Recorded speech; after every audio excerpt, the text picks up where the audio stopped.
बहुत समय पहले एक छोटे से गांव में रंग बिरंगे फूल खिले रहते थे। सुबह मुर्गे की बांग से सबकी नींद खुलती और शाम को बच्चे तालाब के किनारे खेलते। उसी गांव में रहता था एक नन्हा जिज्ञासु बच्चा जिसका नाम था छोटू। छोटू की आंखों में हमेशा चमक रहती और उसके मन में ढेर सारे सवाल। छोटू बहुत चंचल था।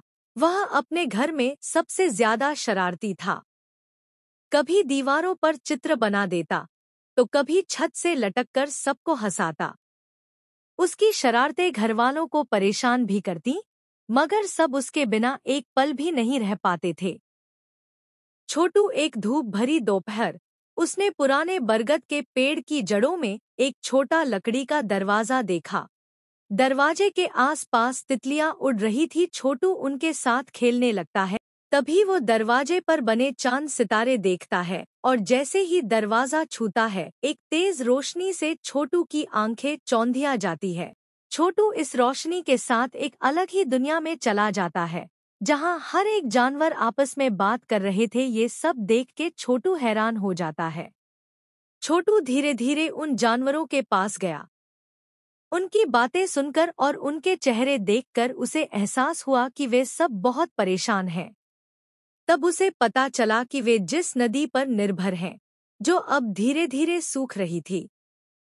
जानवर इस सोच में डूब गए कि आने वाले समय में उनका क्या होगा और उनकी चिंता बढ़ती जा रही थी। छोटू ने जानवरों से बात की और धीरे धीरे उसे पता चला कि इस जादुई दुनिया का सरदार एक बुद्धिमान उल्लू है।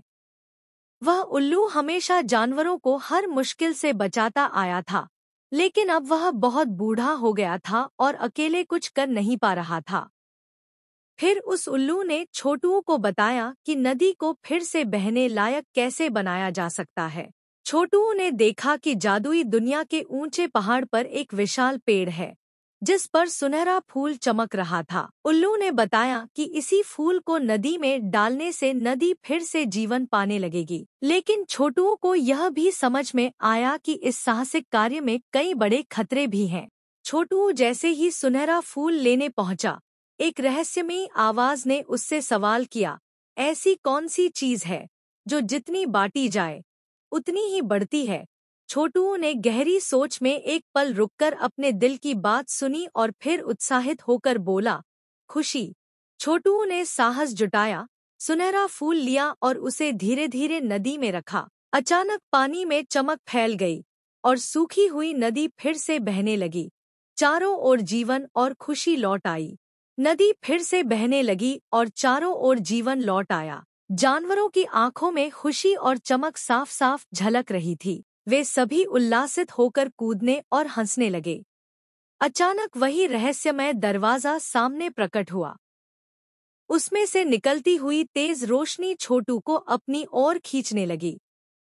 वह अनमने मन से उस ओर बढ़ ही रहा था कि तभी बूढ़े उल्लू ने मधुर स्वर में कहा, यह दरवाजा सदा तुम्हारे स्वागत के लिए खुला रहेगा। जब भी तुम्हारा मन चाहे तुम यहाँ लौट सकते हो। फिर छोटू धीरे धीरे उस दरवाजे से वापस लौटा और अपने घर पहुंच गया।